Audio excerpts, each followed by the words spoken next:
Tisle Nobelhenge Kungam Sang. I hope you're all doing well. Welcome back to yet another episode of my Daily Treasure Update. Without further ado, let us just begin our business. Chaired by Honorable Speaker Kembostam Tembela, the second day of the 17th Tibetan Parliament in Exile's 8th session, that's a budget session, convened at 9:30 this morning as per scheduled.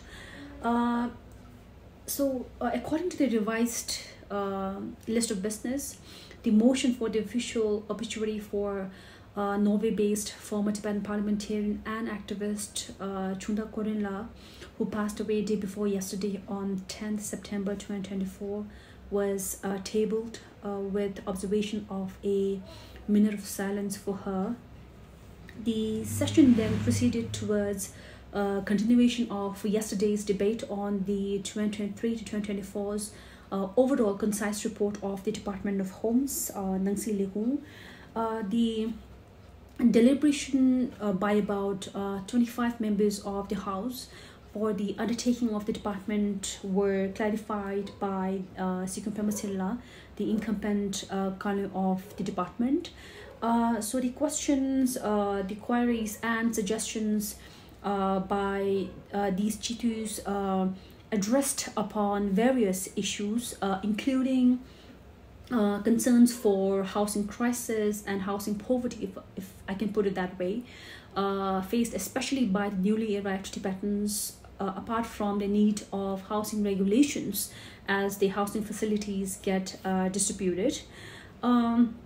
There were queries on the condition of financially disadvantaged in and outside the Tibetan settlement and schemes to assist them to improve their quality of lives.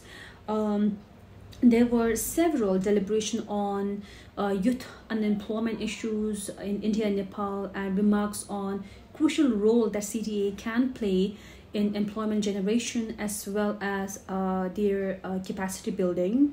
There were queries on implementation of agricultural related projects, on various experimental projects under the Organic Research and Training Center based in Balagope.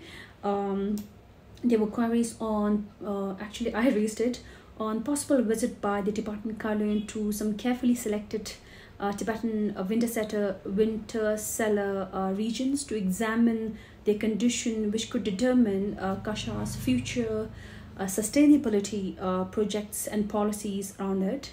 There were queries on the need to mention, if not highlight, the projects executed for the Tibetan refugees in Nepal in concise reports, in future concise reports presented in Droltsog for the parliamentarians and the general public's transparent knowledge. There were suggestions on the need of reviewing the Federation of the Tibetan Cooperative in India Limited, that's Chitu Nyamde, especially commenting on the case of Bandra Nyamde.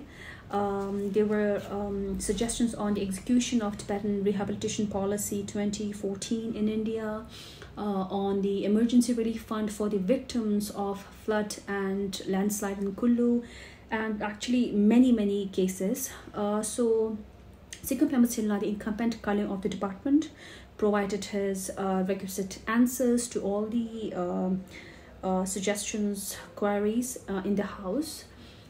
Finally, as per the list of business, the Parliament session then continued with the presentation of the concise 2023 to 2024's annual report of the Department of Finance, Pinjo Lehu, by its incumbent colonel, Sikum Silla.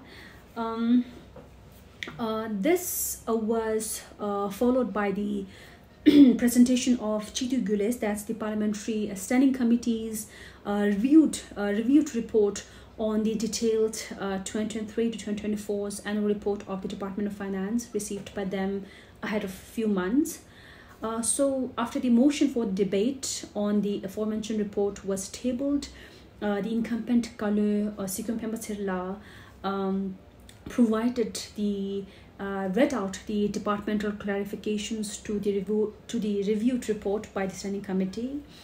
So the deliberations on the concise report and the general administration of the Department of Finance shall continue in tomorrow's sitting. So the session today adjourned around 5:30 p.m. until 9:30 a.m. tomorrow. So yeah, this was it for today.